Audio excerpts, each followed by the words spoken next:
Ən çox işçi tələbatı müşahidə olunan sahələr bank və bank olmayan kredit təşkilatlarıdır. Elan saytlarında da ən çox rast gəlinən vakansiyalar məhz bu sektor üzrə ixtisaslaşmış mütəxəssislərlə bağlıdır. Xüsusilə kredit mütəxəssisi, mühasib, audit və maliyyatçı vəzifələri üzrə işçi axtarışı ilə bağlı elanların sayının çoxluğu diqqət çəkir.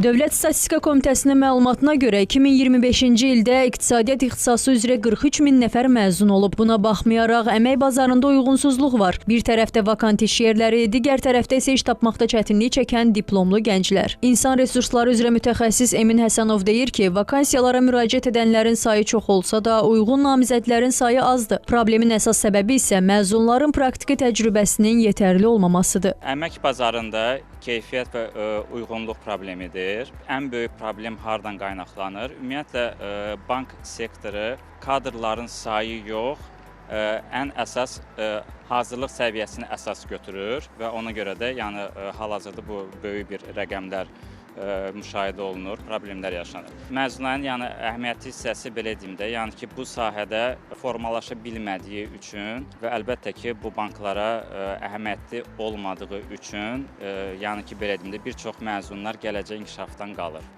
Müsahibimizin fikrincə, ali təhsil müəssisələrində tədris olunan maliyyə ixtisasları əsasən nəzəri biliklərə yönəlib və müasir bankçılığın tələbləri ilə tam uzlaşmır. Hər tələbə keyfiyyətli təcrübə qazana bilmir. Bu səbəbdən banklar və təhsil müəssisələrinin əməkdaşlığı genişləndirilməli, birgə kadr hazırlığı sistemi formalaşdırılmalıdır. Universitetlər tərəfindən məsələn praktikaya göndərilir.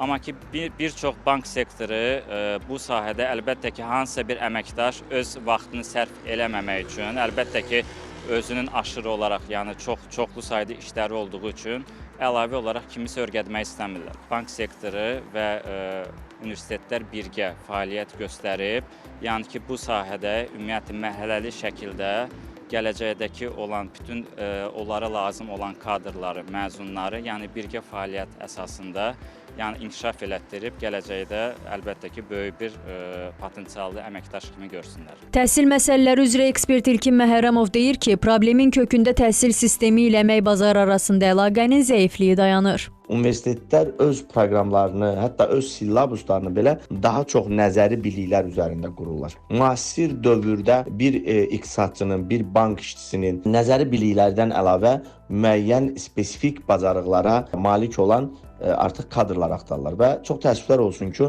bu universitetlərimizdə hal-hazırda bu kəmiyyət var, amma keyfiyyət yoxdur məsələsi ciddi özünü göstərir və ona görə də indiki məzunların iş tapa bilməməyinin səbəbi bundan ibarətdir ki, bu məzunlar indiki tələblərə uyğun bacarıqlara malik deyirlər. Bəlkə də nəzəri olaraq bilikləri var, diplomları var, amma bacarıq formalaşdırmayıblar. Mütəxəssis onda qeyd edir ki, yaranan bu paradoks yalnız iqtisadiyyat ixtisasında deyil, digər sahələrdə də müşahidə olunur. Turqan Əliyev, Ayşən Sərdar qızı, Ramil İbrahimov, Xəbər Ertəsi.